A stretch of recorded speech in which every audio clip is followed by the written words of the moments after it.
All right, so today we're looking at Exodus 10 and 11.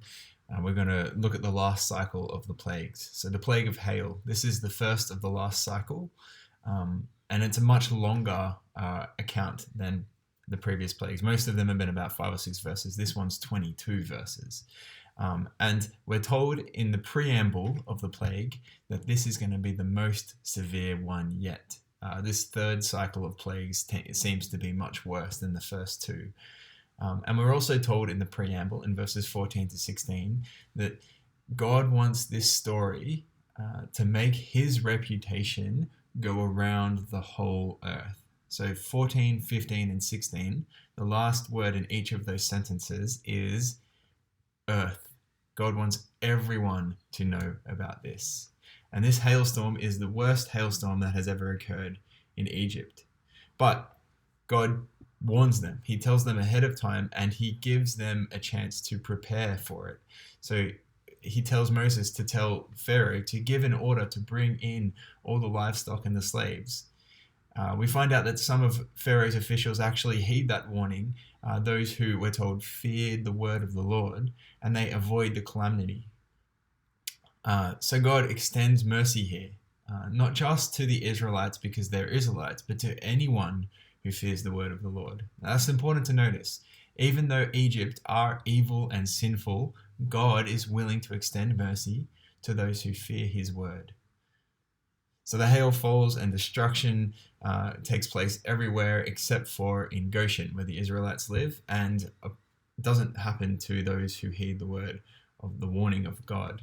And then a familiar pattern plays out. Pharaoh says, okay, I got it wrong. You can go and pray. You can go away, but just pray that this will end. So Moses prays and it ends, and then Pharaoh changes his mind, just as we've seen it happen before. Then we have the plague of the locusts. Now, again, there's a bit more, it's a longer account of the plague, and there's a bit more insight into what's happening in the preamble. God here explains that he is doing these things so that the children and grandchildren of the generation experiencing these things will know about these events. So the last plague was about the whole earth knowing about these events, and this plague is about future generations knowing of these events. This time, Moses announces the plague. Pharaoh's officials warn Pharaoh that it's going to go poorly. And so Pharaoh goes back to Moses and said, fine, you can go and worship, but who are you taking with you? And Moses says, well, we're going to take our young and our old, our sons and our daughters, our livestock and our herds. And Moses says, no, you can go, but you can only take the men. But obviously that doesn't cut it, so the plague is sent. And again, the familiar pattern plays out. The plague occurs, Pharaoh calls Moses and says, he's changed his mind, please pray that it will end. And so Moses prays, and then Pharaoh changes his mind, and his heart is hardened. And then we come to the last plague of the cycle, the plague of darkness. Now, this brings the final act of decreation that God has been doing. It actually undoes the first act of creation. Back in Genesis chapter 1, God said, let there be light. And so here at the end of the plagues, he says, let there be darkness. And from here onward, darkness is going to be associated with God's judgment being poured out. Remember the darkness that occurred as Jesus hung on the cross? It's associated with judgment. The familiar pattern begins again. Pharaoh comes to Moses. He says, you can go, even your women and your children, but not your livestock. And so Moses says, they need their livestock, and Pharaoh says, get out of my sight. I've had enough. And so we come to the last cycle. And then we reach the final plague, the 10th plague, the death of the firstborn son. Now, the number 10 is significant. In the beginning, God spends 7 days creating the world, but during the 7 days, God speaks 10 times. Here in Exodus, he speaks in 10 acts of decreation.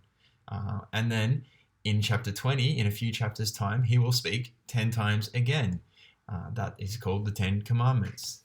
Do you see how this is also beautifully constructed? It's just, I love it. So this plague is a reversal of Pharaoh's own evil on himself. Because do you remember that back in chapter 1, he asks for the Israelite boys to be thrown into the Nile, for them to be killed. And so now God is giving Pharaoh a taste of his own medicine, so to speak.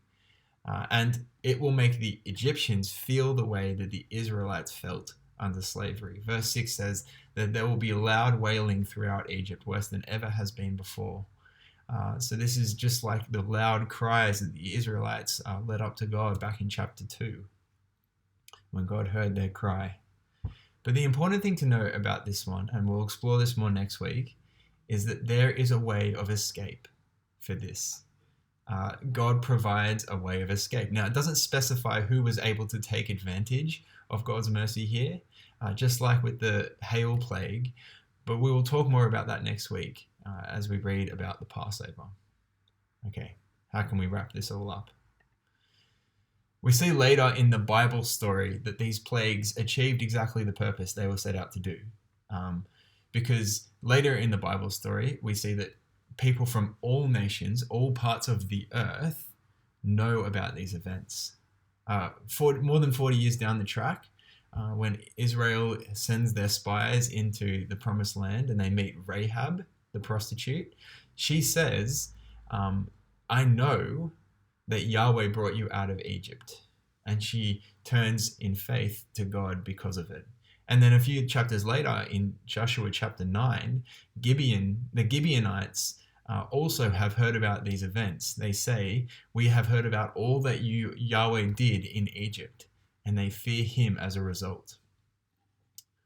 So, just like this plague predicts, future generations and foreign nations, all of the earth, did hear about these events, and the results were palpable for them. So here's my question for you. Does our nation and our generation know about the God who does these things? The God who judges sin and wickedness, but the God who also provides a way of escape for those who turn to him, those who hear the word of the Lord. A few years ago, during HSC study hall, a year 12 girl came along. She didn't have any Christian input in her life.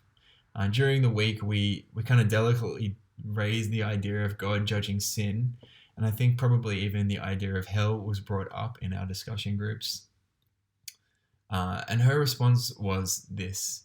She said, "Do Christians believe that sinful people have to face punishment for their sin?" Gulp. Yes, that's right. That's what Christians believe.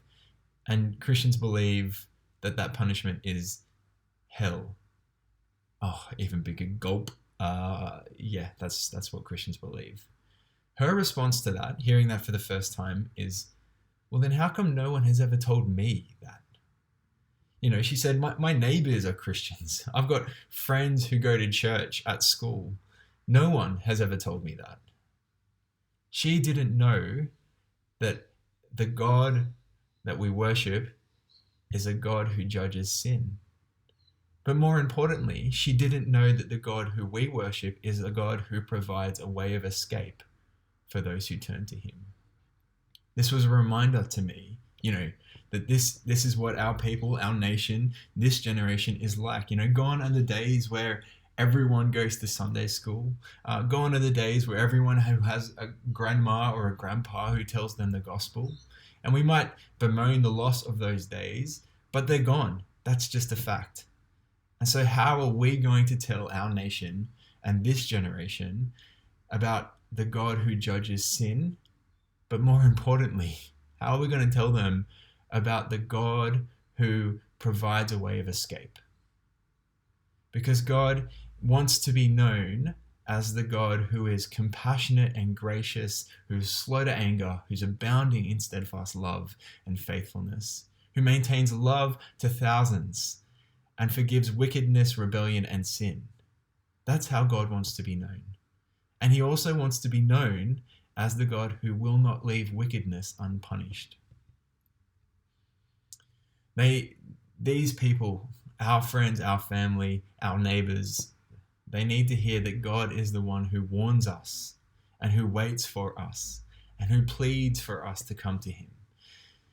He is the one who provides a Passover lamb for anyone who would take it up to avoid the wrath to come. How can we let them know?